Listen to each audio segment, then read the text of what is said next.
Oi, oi, it's Chasing Green Arrows. Big Man's here with me. Giani hasn't shown up yet. I'm not sure why. Maybe he's celebrating Big Man because G had both Palmer and Foden, 2 hat-tricks in one game week. That takes some doing, doesn't it?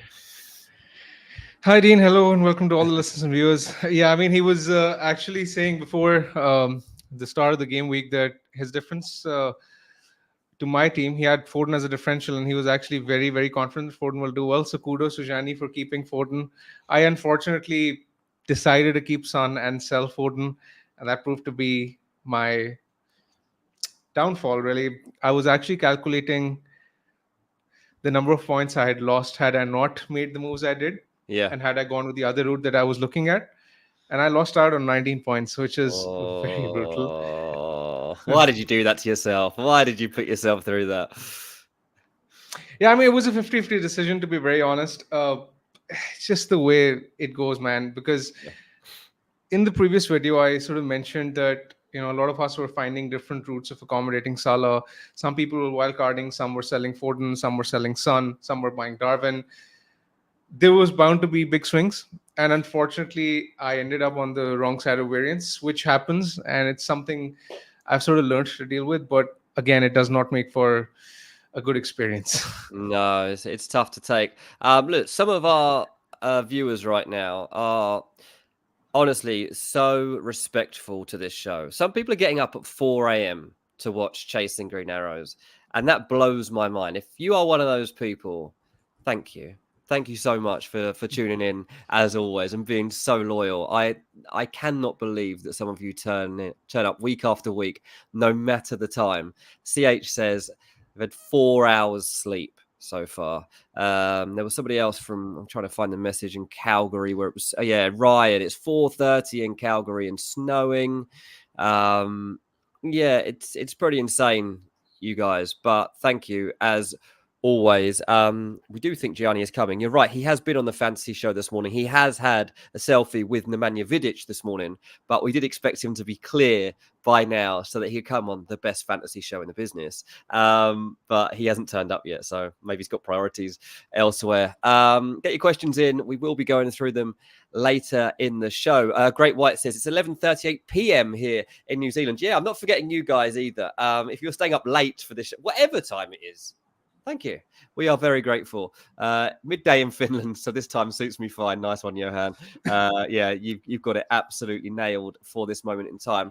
Look, I'm going to start by reflecting on the fact that I was going to come on the show the other day, and I wasn't well the other day, and I was gutted I couldn't come on because I was going to reveal that I was wildcarding. I was very much on the fence, but I was veering towards it. I hadn't done it. And then on the eve of the deadline, I was like, I'm doing it. My team is not good enough to see me through this week, let alone the next 3 weeks. And so I did wildcard.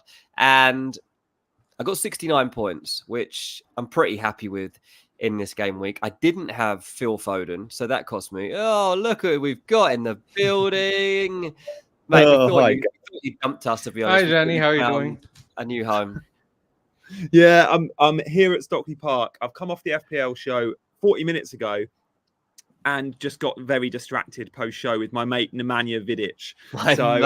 Here he is. So I couldn't not talk Inter Milan with Nemanja Vidic and living in Milan and all stuff Serie A. And I was like, do you know what? Chasing Green Arrows can wait 9 minutes. I'm sure it'll be fine because this is Nemanja Vidic. Chasing Green Arrows will always be here. Nemanja Vidic will not. Gianni's too big for us now, isn't he? He is, Say mate. again. You're too big for us. You've forgotten about us, I think. Honestly, usually if I see a footballer at the Premier League, it's very much a case of me saying hi and sort of walking on, or a 2-minute chat. But this morning in the green room, there was just the two of us for half an hour. So it was like, great. And he was really forthcoming. Sometimes footballers like Andy Cole a few weeks ago just didn't want to chat. Nemanja was proper open. And I was like, bingo, we're in. And it got to the point where I could even ask for a selfie, which I never do. And I don't like doing, but I was like, I can ask for a selfie, and I'll use like my mate. I was like, all my mates are Man United fans. Can I send them a pic? So it wasn't like, can I get a selfie because I'm a fanboy? It was which was pretty cool. So yeah, I saw him when we How was came your off. experience last night after Chelsea's win? What a game! You must be buzzing.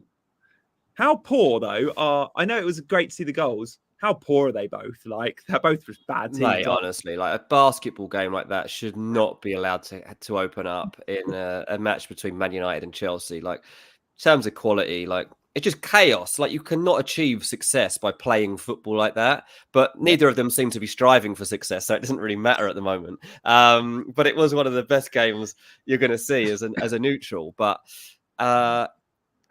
I mean, just absolute nonsense at the end. Like what Man United are capable of is just absolutely ludicrous. Mate, I opened up the show by saying you had 2 hat-tricks in your team. 2 hat-tricks. I mean, has that happened to you before? We opened up with that this morning on the show. It was, you rarely get one guy getting 20 points for your team, but to have 2 in the same week is the stuff dreams are made of. I mean, outside of that, it wasn't a great week for me because I had the likes of the Bradley own goal and no double Arsenal defense, whatever. But having 2 lots of 20 points, you're always going to have a green arrow. So yeah, Foden and Palmer combo is amazing. Did you guys both, Dean, I know you wildcarded. So do you have Foden? And Big Man, did you sell Foden? I can't remember. I think you both don't have him now, right? Do you remember when I told you that I was deciding? There were 2 decisions I was deciding on. The first option was to sell Son, Richarlison, and Watkins for Darwin, Salah, and Sarabia, and the other option was to sell Foden and Watkins for Mateta and Salah for free. I went with the latter, and I told you I'm going to go with that. And you, at that point in time, you said that okay, you have Foden over me, so you were actually gloating about it. And now you have more reason to gloat because Foden scored a hat-trick. So yeah, you made up some points on me. You said, I'm all right selling Foden because I said, I don't know about this man. Do you really want to sell Foden? And you said, these were your exact words. And this was a week where I got loads wrong as well, by the way. But you said something like, it's Foden. Sure, he's good, but it's Aston Villa. It's a low ceiling. And it wasn't. I didn't say that. I didn't say that. That's wrong. I'm going to clip it. You did. You clip it for me because I never called it a low ceiling fixture. It was risky, but I was of the opinion that keeping Son was better than selling Foden. I still stand by it. I mean, it just didn't turn out to be that way. But I mean, I didn't expect a blank from Son against West Ham either. It could have easily been the other way around. Foden could have been benched. Son could have scored. So it's fine margins, really. Pep chose to rotate, but didn't choose to rotate Foden. Just one of those things. It was a bit nonsense, really. I mean, you look back on this game week and I look at my team. Son got 2 points. Salah was my captain and got 2 points. Saka's got 0. Haaland has got 0. And I've got Palmer on 20. Garnacho on 14. Like, it was just a silly game week, wasn't it? I mean, at the end of the day, like the absence of Saka and Haaland isn't that costly because pretty much everyone's got him. So everybody's suffering in the same way. So it doesn't really affect us too much. But honestly, Saka has really annoyed me because Saka was, when I did my wild card, I was umming and ahhing, and I was like, it was the only player actually I had started to do a bit of a dive on in terms of like, were people picking him in a wild card? Like, and the big take that a lot of people were having was like, look, if Saka is the penalty taker in this team and he is their most dangerous player anyway, then you can't avoid Saka in a wild card. And I was like, this is what I can't get away from. I need to pick him. And it doesn't play. Now I'm like, can I trust it? After that rest, can I now trust that Saka is seeing out this season and I need him? Is he going to play against Brighton? Is he going to score against Brighton? I don't know. What do I do? I'm tempted to just leave my team for this week. I've just wildcarded.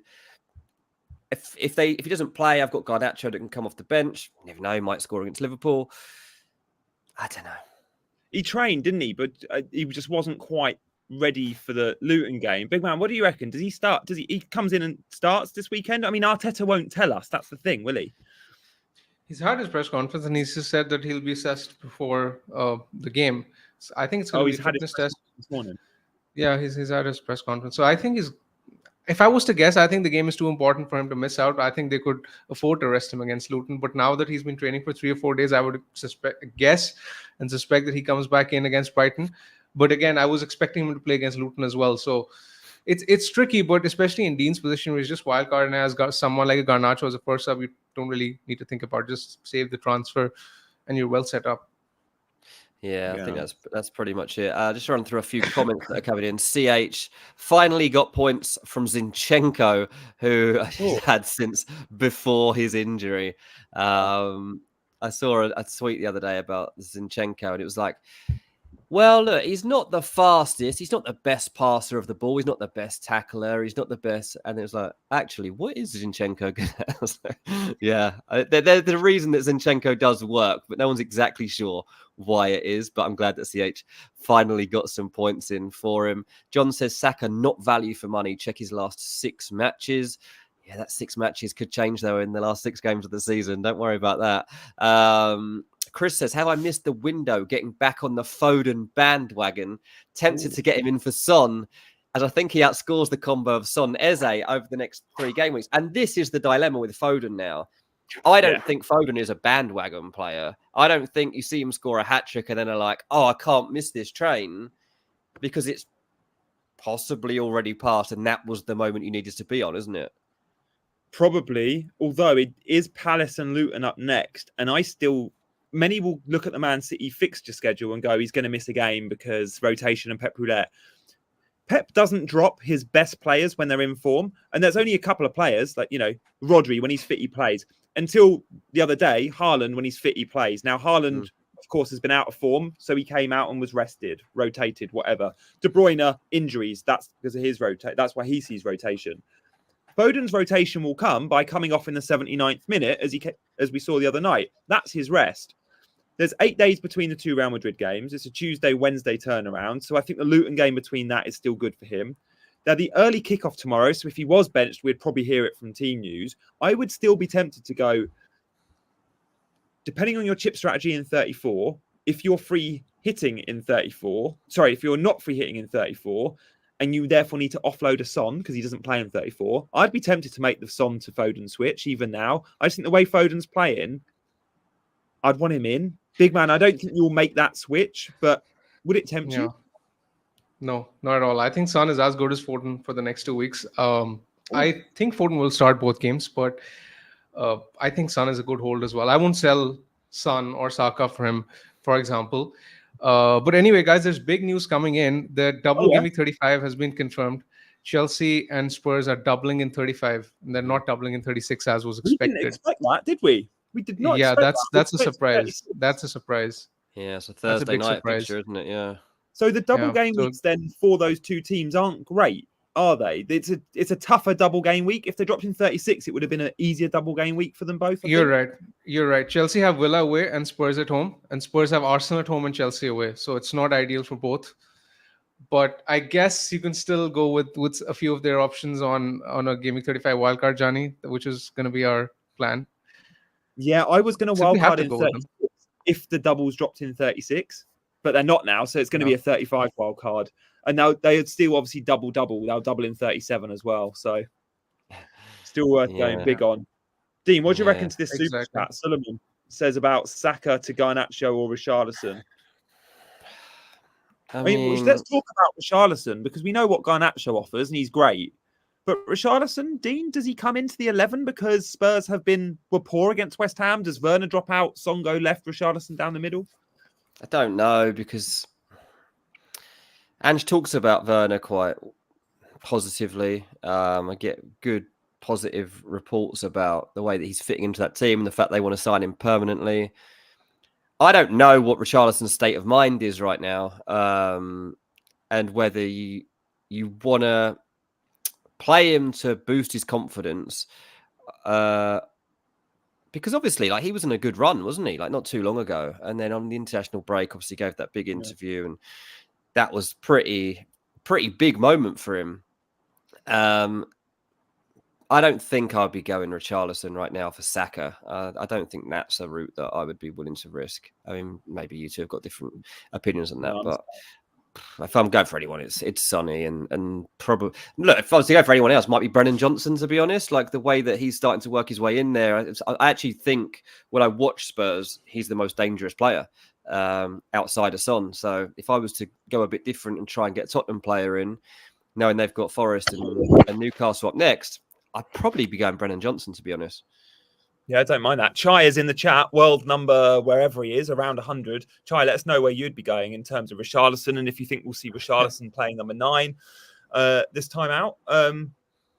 Yeah, let us know. Yeah, thank you. As a Richarlison owner, I'd like to actually contribute to the conversation because I mentioned this week because I spoke to a few Spurs fans. Giani convinced me to bench him as well. I mean, there was this overwhelming consensus among the Spurs fans that he was going to be benched against West Ham, which was the case. He was my first sub as well. Now I'm not so sure because I think Brennan has pretty much nailed the spot, like you guys are saying, given his recent performances. Son is obviously going to play, but Son through the middle hasn't really worked.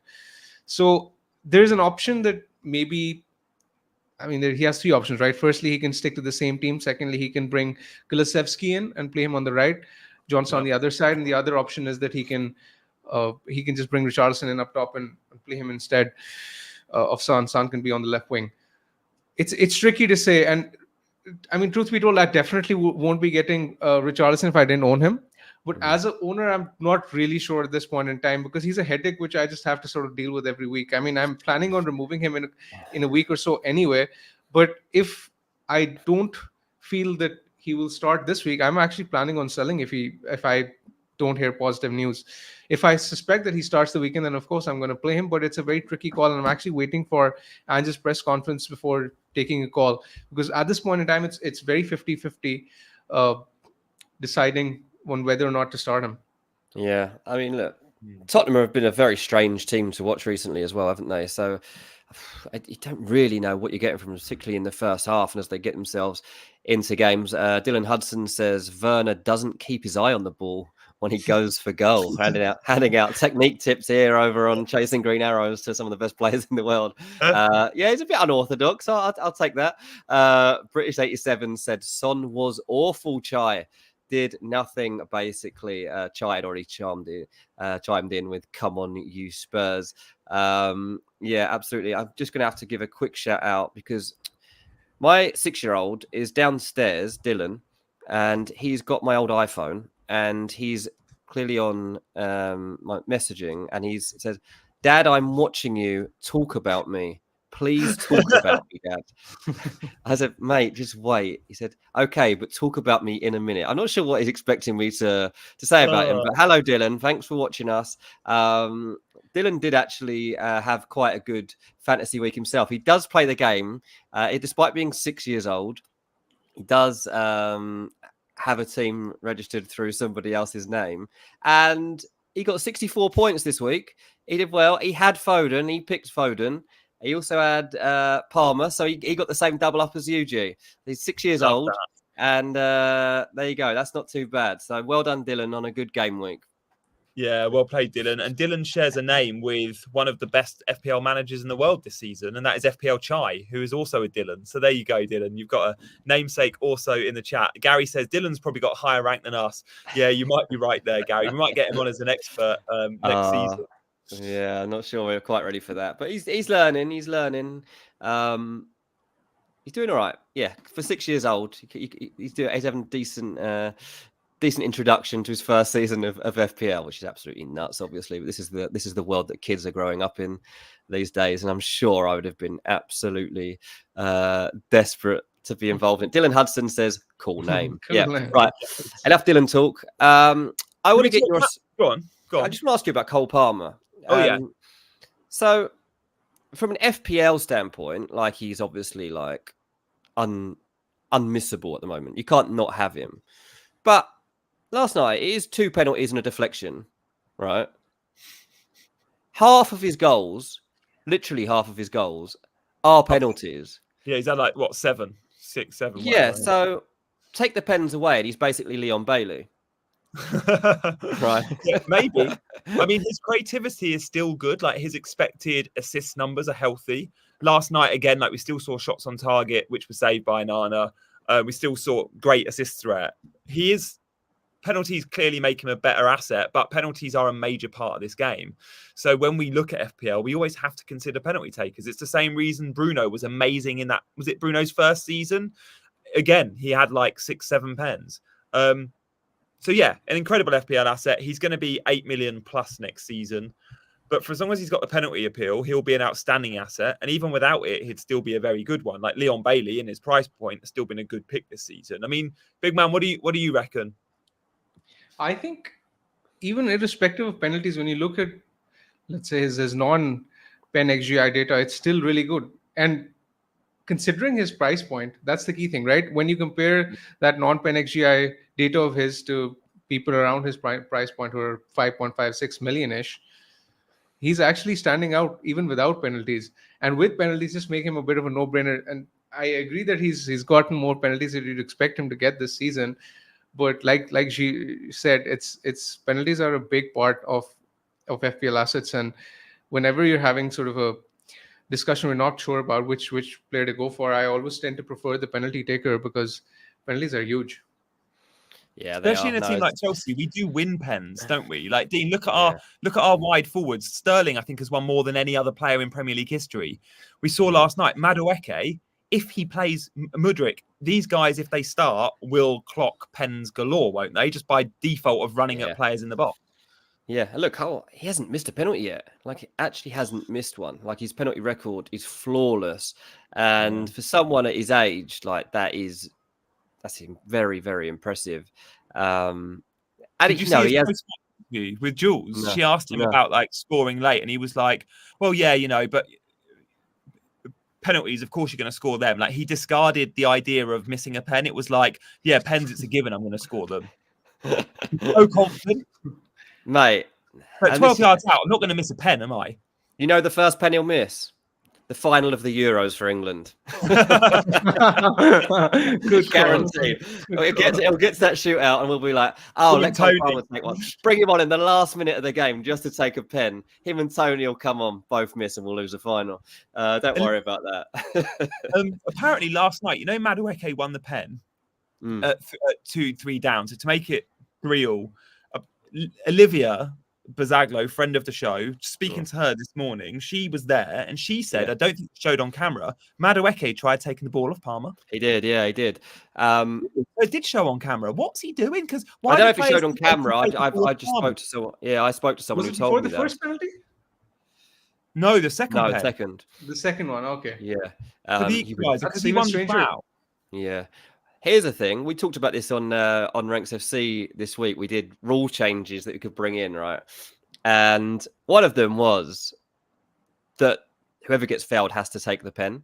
The only way you have a nominated penalty taker is if it's like a handball and there's just like that, then whoever can take it. But if you get fouled, you opened up that opportunity. This is your advantage, nothing to do with anybody else. If you are the guy that got fouled, you have to take the penalty, fan or not a fan. Probably a fan, but it would mean players like Sterling and Watkins taking pens, which scares the life out of me. I swear in kids football, I think when I played like under 8s, that used to be a rule for our team. It was like, if you win the pen, you can take it. Yeah. It's fine in kids football, not in professional football. Surely not, because then you'll have people like Sterling taking the pens left, right, and center. I mean, they're greedy enough as it is. It'd be better for FPL though. Then you wouldn't buy. We do often, as Big Man says, when we're torn on a pick, we go, "I'll pick the penalty player," and because of that, it helps create the template. Because the template is often penalty takers for the 7. I don't know. Maybe 8 of the top 10 teams you'll have the penalty taker in your FPL squad. So this would take that out of it and make the game a little bit less templatey. So maybe it's a good idea. Yeah, I mean, I can't see it happening, but I just feel like if this sport, the way we approached it was like, if the sport was being introduced now, like you were inventing the game of football and you were drawing up the rules, it feels more obvious that the person who gets fouled would take the penalty, then you just get a penalty kick that anybody can take. That was just our general feeling as we came out of that discussion. Should we have a look at our teams? Because I know that they are ready now to show. And we can start the discussion of where we're all heading next. Yeah, we need to do teams, and the captaincy is a big one this week. Yeah, good shout. Just to add, in Serie A fantasy, you only get, I think, 4 points for a penalty goal, which is another rule I like. Like, you don't quite get the same amount of points for penalty goal, but we'll talk about that maybe another time. Let us know in the chat. Chai likes the idea. The Walton Rifles, Dean. This looks like a wildcard team. This looks like a wildcard team. It was a wildcard team, yeah. Obviously, the wildcard was done last week, and it was very much with this week in mind as well. So let me just get it up on my screen as well, so I can see what I'm actually planning to pick. Currently got the armband. You have the free hit left. Yeah, so I've got the armband on Son here, and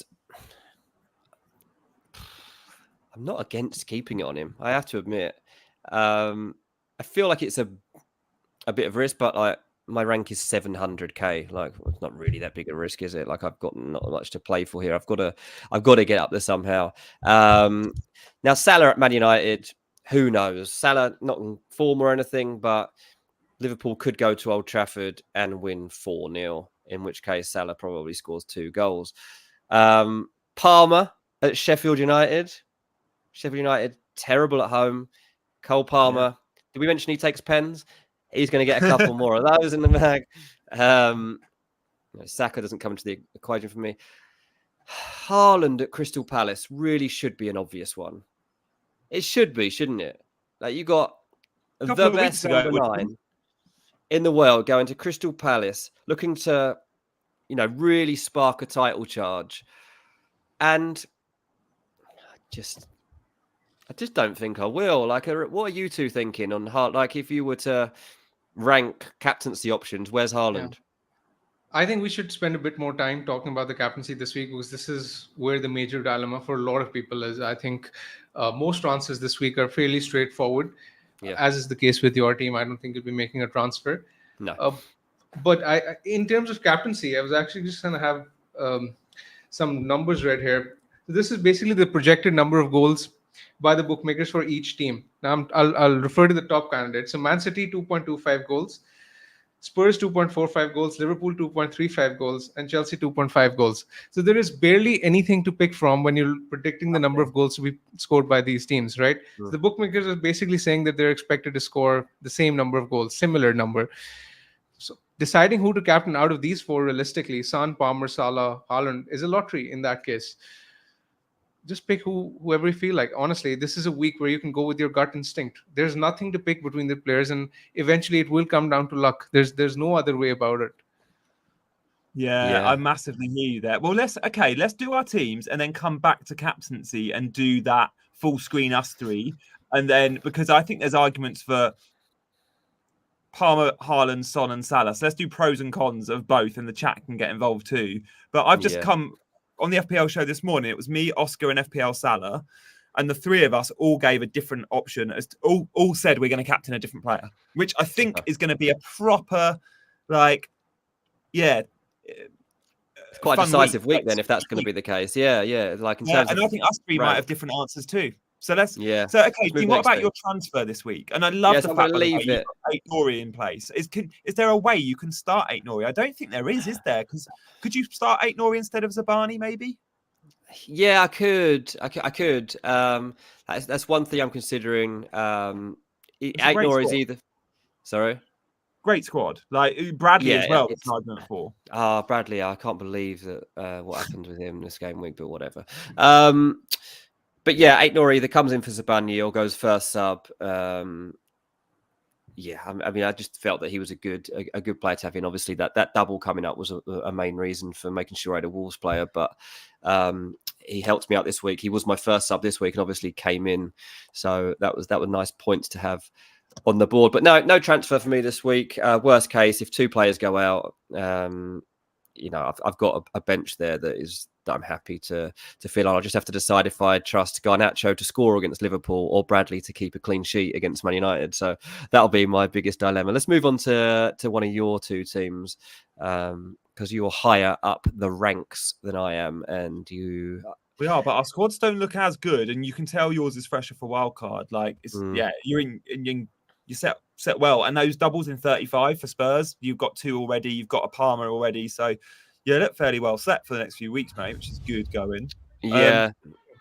Cool, big man. I mean, you've got no money in the bank. Your plan was always to roll, but I guess Richarlison news might affect that decision. Exactly, that's what I'm waiting for this week. It's basically whether or not I expect Richarlison to start. If I think there's a 50-50 case for him to start, I think I will probably risk him this week, because I want to be in a position where I have a lot of flexibility next week with 2 free transfers. Then I can get 2 Liverpool in. But if I don't hear positive vibes on Richarlison, then I think there's every chance that I swap him for Sarabia. That's the one I'm looking at for the double for Wolves in 34. And he has a decent fixture at home to West Ham this week as well.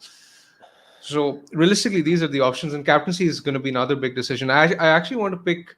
I actually want to put all 2 of you on the spot in terms of ranking your captaincy picks this week. I was on Son all week, but I've now sort of went to Salah. I've gone to Salah because of the injury crisis with Man United and their centre backs.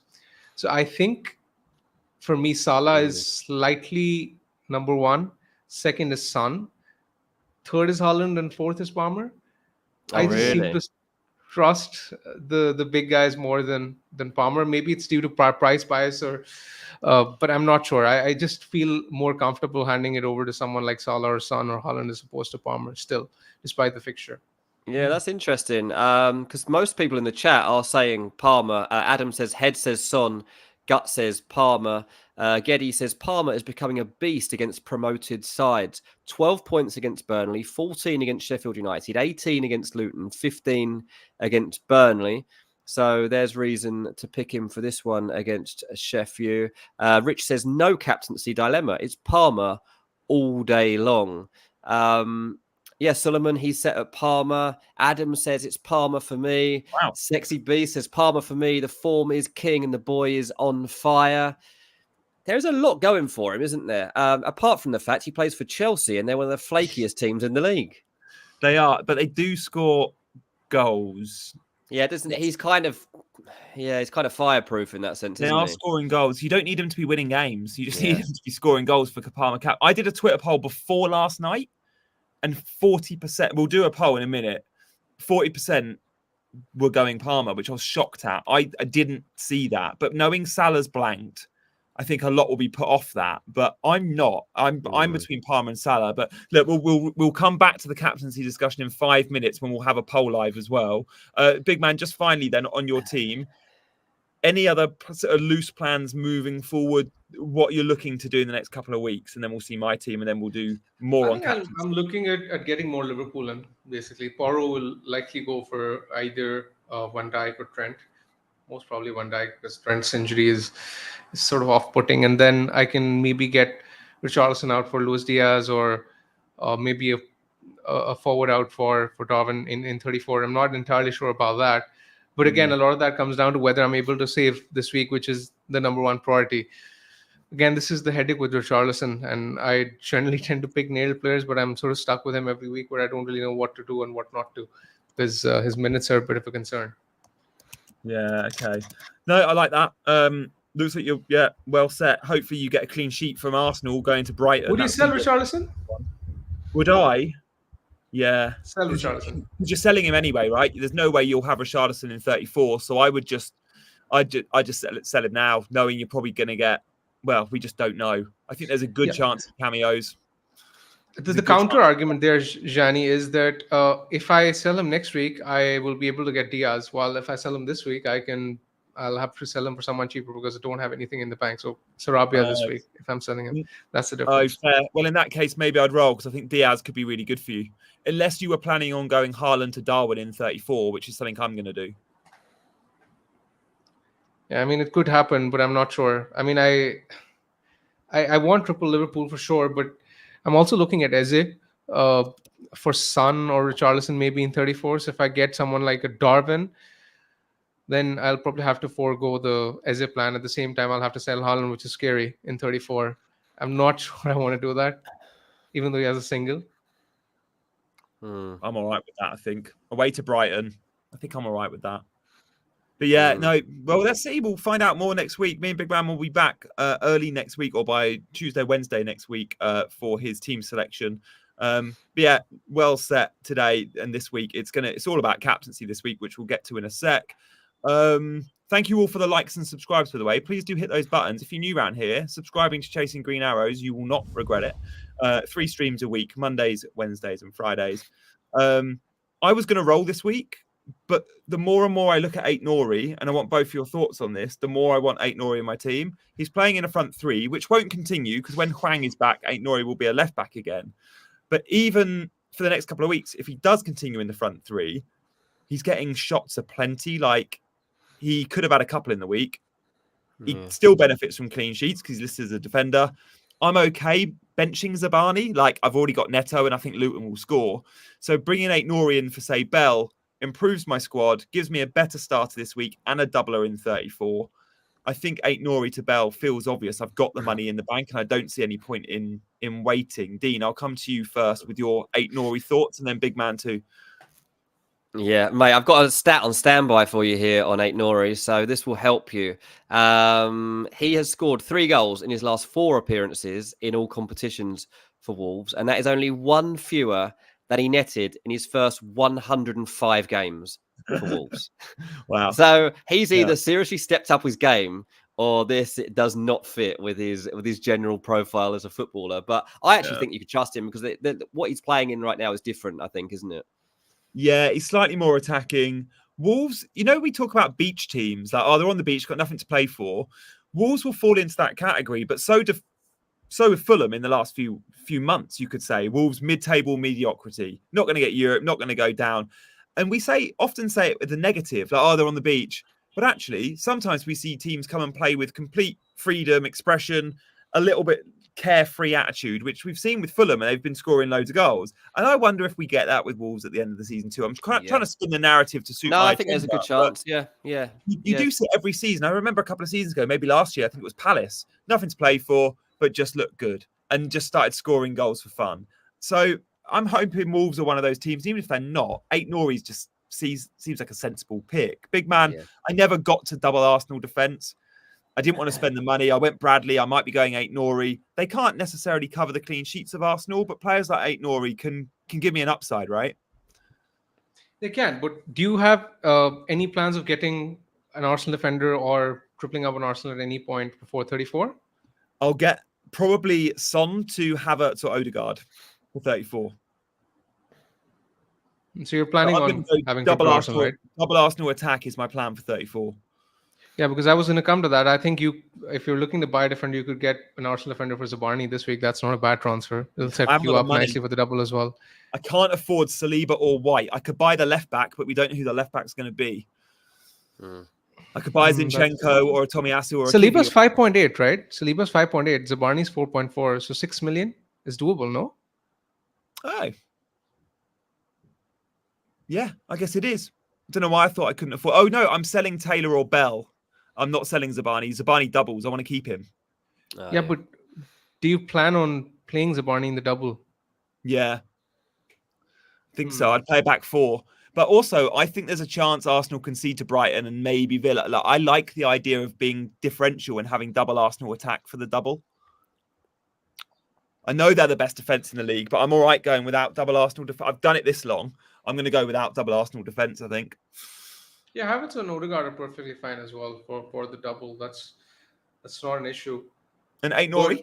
Yeah, I think Aït-Nouri is a good pick as well. I think he has the upside. But if I had your team, I think I'd probably either get Saliba or I would roll. I think that those are the 2 options I would look at personally. I still don't trust the Wolves defense as much. And with defenders, I mean, clean sheets are always going to be king as much as his upside has been in recent weeks. I still want that extra security of clean sheets, and I still don't think that Wolves have that.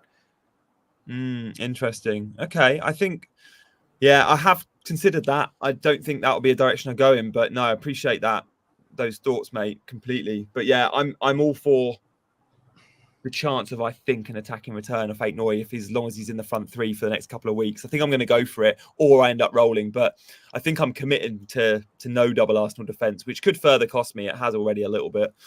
All right, so that's my team. It'll either be Roll or Aït-Nouri in. But the big one, we'll come away from teams. We'll do FPL Challenge in a minute. But first, we've got to spend a good 5-10 minutes on captaincy. Is it a 4-horse race, or should we include anyone else, Dean, in that umbrella of, we'll do a poll for Haaland, Salah, Son, and Palmer. You could throw, maybe we won't in the poll, we've only got 4 options, but Foden's probably a candidate too. Yeah, I guess so. Probably silly to dismiss him on the back of a hat-trick. He's playing against Crystal Palace. So if you can get him into those same areas, Crystal Palace obviously not had any real uplift since changing manager, and that's because his options are very limited as to what he's actually been able to change about that team, exactly as predicted, really. Roy Hodgson stayed in that job for a reason. Palace are very restricted in what they can do, and they're very much focused on next season. And yeah, it's a strange game. Obviously, as well, it's the first game of the weekend, isn't it? It's the early kickoff, Crystal Palace. We'll get team news as well. It's off-putting. It's off-putting. The fact that we don't know exactly what we're getting in terms of the team selection. It's the early kickoff. Crystal Palace can frustrate Man City. They've done it before. Did they even win at Man City at one point? Didn't they pull off? Did they pull off some? Was it a draw or a win? They definitely took points. Draw or win. They definitely did something weird, didn't they? So there's that. I can't see it happening, but you never know. I'm just not going to go for either of the City players. Let's go to one by one then and stick with Man City, Dean. Do you think there's a narrative there of Haaland being rested and fully ready to go, and a bit of like, you should have started me, Pep, I'm going to punish them? And then, big man, I'll come to you on how good Palace defence is, because I know their XGC at home is 4th best in the league. But yeah, Dean, Haaland. I don't know if we necessarily have that mentality about him, but the thing that I would say about Haaland is that he's going to be suffering from performance anxiety at the moment, because anyone that's seen even the first episode of the new Man City documentary on Netflix will see how he always believes he's the best. There's the thing where they talk about they do an initiation, right? And Haaland can't sing, but he performs, right? And Calvin Phillips is a much better singer. But Haaland's like, mine was the best. I was the best performer. Like, I was the best. And every situation he's put into in life, he will believe that he's the best and that he gets the plaudits for that. Now, you have to have that ego if you're Erling Haaland, right? You don't get as far in the game in life unless you genuinely believe that. So when you go through a spell whereby people are not only doubting you, but actually, with some reason, actually casting doubts about whether you are the same version that you were last season, I think there will be part of him that wants to fight back from that. Now, obviously, he has had an injury this season, which has probably had some impact on this. But 3 games now without a goal. Yeah, he didn't play in one of them. But there's 3 matches for Man City in the Premier League where Haaland has not scored a goal. And you're going back, when was the last time he scored a double? February the 10th, he scored 2 against Everton, right? And before that, the last time in the Premier League that Haaland scored twice was November against Chelsea. So you think last season, of all the doubles and the hat-tricks that were coming, sometimes in crops of 3, 4, 5 games in a row where it just bang, bang, bang, bang, bang, that hasn't been there at all. People in the chat are saying, forget about captaining him. People in the chat are saying, is it okay not owning Haaland in this game week? Big man, I mean, I don't... Might be. Yeah. He plays Luton next week, where he scored, was it 4 or 5 against Luton? He's going to be my captain, irrespective of what happens next week. I mean, Luton at home is not a fixture I want to pass up on. No. And as good as Palace's defense at home has been, you mentioned that they're around 4th or 5th for XGC at home this season. This is still a fixture I would expect City to score twice or thrice in. And if they're scoring that number of goals, then Haaland surely will be involved. So I think Haaland is a good captaincy option this week. I just don't think that this narrative that he's out of form is enough to sort of put me off captaining him. I just think there are better options out there, but not because I think that Haaland won't do well. I mean, he's a League Two striker, isn't he? Bobby says calling Haaland a League Two striker was harsh. He's at least League One. Yeah, very good. So Maliki says the poll has spoken. I haven't actually checked it. Let me have a look, see what the poll is saying. Let me make my pick. Okay, so we've got nearly 100 votes in, and Palmer is runaway leader. Over 50%, almost 60% now, saying they're going to captain Palmer in game week 32. Salah is second. He's on 25%, so he's way back. Sonny, who I'm thinking of captaining, is 8%, which, to be honest, I'm happy with, because the reason if I captain Son, it's because I want that differential. Like, that's the only reason I'm really going there. Interesting. Okay, so look, we've done a bit of Man City discussion, but let's just look at the other half of that fixture. Big man, Crystal Palace at home, the 4th best expected goals conceded at home in the league this season. There are no mugs. Does that put you off captaining a Haaland? Not necessarily. I still think that City will score twice, and that should be good enough. Especially because Haaland's had his rest and will likely play 90 minutes in this fixture. I still expect him to do well. I'd actually like to put you guys on the spot here.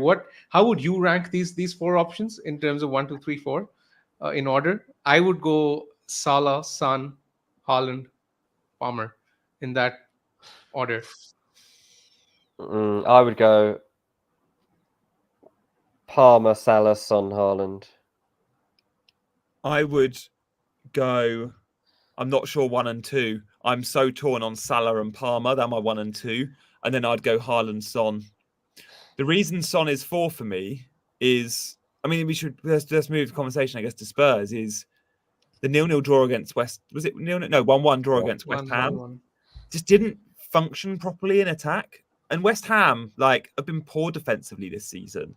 And Spurs produced very little. I know it was a tapping in the first early on from Brennan, and Werner did well, but then it was downhill from there. Son was pretty anonymous. I wonder if he shuffles the pack and does move Son on the left and start Richarlison this game week because of that. But I don't have confidence in Spurs by any stretch. And actually, Forest are much improved. I wouldn't be surprised to see a 1-1 draw in North London. Dean, what's your take? That's Son is the best finisher in the league. He doesn't need many chances. I still like him. I like all these 4, but I'm least hot on Son because of my trust issues with Spurs and because I actually think Forest are better than we give them credit for.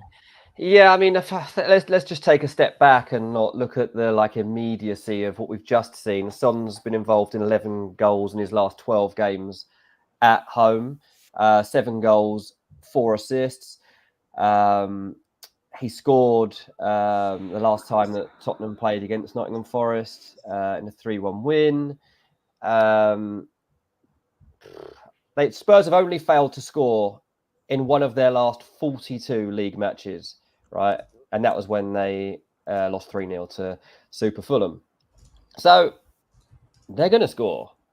And when you also consider the fact that they've won, I think it's 11 home matches so far this season. I mean, they have lost 4 times, to be fair, which is not ideal for a team that had a good chance of making the Champions League spots, but it's also not a disaster. So I think that what I'm considering is that, going against the grain here a bit on Son is actually not a bad idea. Yeah. Big man, Son? Yeah, I mean, I really want big things from Son this week simply because not getting rid of him last week has meant that I've basically thrown away 19 points. So I'm expecting big things from him. That's the least I can hope for. But the thing with Son is that I think because it's a 50-50, even if he does well and I don't captain him, I will benefit, which is it's perhaps not the best way of looking at it. But if he's a differential, if he does well, and even if he's not my captain, I'll still benefit. And let's say if someone like a Salah does really well, then I'll be left behind. So I think when it's a 50-50 decision, I might as well just play safe and not put too many eggs in the Son basket, because that's then high risk. I know it's a high reward as well, but then that's unnecessarily high risk, especially when Spurs aren't really functioning as a team in recent times. Yeah. What is the aim for you two at this point? I mean, in terms of rank, what can you aspire to, and what are you chasing down? Still 10k, I guess, for me. I'm around 50. Are you, big man? What's your current rank? I'm 28k at the moment. I dropped to 28k from 24k. So I'm still realistically hoping for 10k with a wild card in hand. But even if I sort of finish 15, 20k, that's fine. I mean, given the number of managers that are out there, I still think that's a fine rank at this point in time. Yeah. All right, let's just do Dean. The poll results, I can't see them. Is it Palmer out on top? I imagine he's run away with it. Yeah. Palmer, 50% of the vote. He is the clear winner. I like this little comment from Chai here, by the way. We've had only one penalty this season compared to Palmer's 10. If Son had got 2 pens last week, we'd have a different conversation here right now. I agree. Probably. Fair Agree. point. Yeah, it's fair, but he didn't, so we're not. It doesn't matter. If buts and maybes, Chai. But yeah, let's. I feel like we don't need to talk about how good Palmer is. The guy we've not spoken about for captaincy much is Salah, who I think a lot might still go. And big man, you're thinking probably Salah for you. I'm thinking probably Salah or Palmer for me. Salah versus Man United. This could be a big scoreline. It could be a basketball match. They've got a lot of wrongs to right off the back of that FA Cup defeat. I feel like the narrative is there. Salah's had a rest. He only played 59 minutes. Big man, your take on Salah and why you'll captain him? Simply because I expect the game to be high scoring. United's defensive injuries, and because I think Salah will do well. It was just a very, very, let's say, a rare occurrence where Liverpool scored 3 goals and he isn't involved, and he got taken off around 59-minute mark for no apparent reason whatsoever. So I still think that he'll do well. He'll bounce back. I think for me, it's going to be between Salah and Son realistically, and I think it's going to go right till the end of the deadline. It's going to be a tricky call. I'm still seriously contemplating Son and Salah both, but I don't think I'll go with Haaland or Palmer, if I'm being honest. Yeah, make it easy for yourself, guys. If you are completely torn, like most of us, narrow it down to 2. Just discard 2 straight away, as big man's just done there, and I think I'm similar. My 2 are Salah and Palmer, and I'm going to think about that until tomorrow's deadline. But discard 2 and make it a little bit easier for yourselves. You can check out who I'm going to go with on my deadline stream tomorrow morning on my channel. I'll lock in then if I go 8 Nori as well. But I feel like it's going to be a lot of late calls this week, which is fine and absolutely good to go with. Just briefly want to flash up my FPL challenge team. We do have a Chasing Green Arrows mini league for FPL, but also for FPL challenge. So do get involved with that. And on Monday's show, me and Dean will look at the best FPL challenge in our mini league, and we'll show it and talk about it for 5 minutes on Monday. The rules this week are double points for Man United and Liverpool players. Absolutely love that. I am still only going with 1 Man United player, Garnacho, and I'm going 5 Liverpool. So I'm stacking up on Liverpool in this fixture. We might be able to show it, but if not, no biggie. And likewise, we'll try and get those league codes at the bottom of the screen for you. So yeah, thoughts, fellas? Dean, how many will you go with on each? On Liverpool United? Yeah. I feel like you've got to back one team. Yeah, I mean, honestly, I'm just like playing around with my team then when you were chatting, and I've currently got Bradley and Garnacho on the bench and just going with Salah. So that way I can kind of ignore it, put 8 Nori into the team from a completely different match who's got a home fixture, and just let it play out without worrying about that head-to-head, who I'm going to back out of Garnacho and Bradley. I mean, if I'm going to back one of those guys, it's probably going to be Bradley, but I just can't predict what this football match is going to be like. Liverpool needs to assert authority on it, but Man United, there's not really anything left to play for. And this is one of the matches that will determine whether Ten Hag stays as manager and whether he's got the support of his team. So I think, honestly, I'm just going to go with Salah. Perfect. Yeah, I like that. Here is my FPL challenge team. Oh, that looks amazing. Love that graphic. I think the mini league code is about to come in on screen for challenge. We've also got our normal CGA mini league at the bottom of the screen. So the one at the bottom of the screen is for normal FPL, I think. And the challenge mini league will be coming in just a sec. So that's who I've gone with. 5 Liverpool, 1 United. But also, I just can't see past not having those other captaincy options we discussed in Palmer, Son and Haaland. 8 Nori I love. Maybe I don't need Ben White. Maybe I could punt on a United defender just in case. But I feel like it's worth stacking. So there we have it. Oh, the challenge code is there at the bottom of the screen. Big man, See, thoughts? if I was picking this team, I think I would have triple attack from both.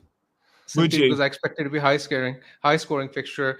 So I definitely have Bruno and let's say Haaland as well. Apart from the Then ones you you picked, can't because have Son triple or with Haaland though because of money. He's only got 100 million.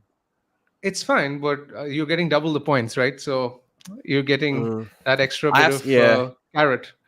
yeah. In Double terms points of, Are you blank confident is a that bet. Bradley starts? By the way, are you confident about Bradley starting? Yeah, definitely. I'd be shocked if he didn't. yeah, I have to say, like in terms of the challenge, I don't think I'd be going with Bradley. I think I'd try and get another United attacker in instead. I would get Haaland in there. I would. Yeah, and Haaland's cheaper, which is good. Like you might not be able Yeah, to I afford think it. I think I'd try to get Haaland in as another Man United pick rather than getting Bradley in. The chances are Man United do score in this game. Like, I don't know how that comes about or whatever, but like, it's going to be a venomous atmosphere, right? And United, they do tend to find ways through. So I think your Liverpool picks are good there, but Bradley, I just don't really see the point of going there. I'll probably just go for another United attacking option to give you some hope in case this one does go a bit askew. Nice. Okay, good stuff. Big man, final 10 seconds, but just want your input on 10 seconds on why Bradley might not start because you've thrown me a bit. I was wondering if Gomez could play on the right with Robertson playing on the left. It could happen Possible. because it's a game where he might go with the more defensive-minded option. Yeah, possible. Yeah, maybe. I'm going to punt on Bradley, but maybe I will take him out my challenge team. He's in my actual team. And Gomez has been playing well, and Robertson's clearly back and would probably start. Guys, thank you so much for watching. Please do like and subscribe on your way out. If you're just tuning in, go and watch the last hour. Go follow Dean and Big Man on Twitter. Their handles are there on screen. You can also subscribe to my YouTube channel. Just search my name on YouTube. I'll be doing a deadline stream, locking in tomorrow morning at around 10 o'clock. So come join me for that. We'll be back on Monday. We'll show you the best FPL challenge team on Monday from our mini league. But for now, thank you for watching. He's been Big Man. He's been Dean. I've been Gianni. You lot have been the amazing chasers. Thank you for joining us. And we will see you next week. Bye-bye.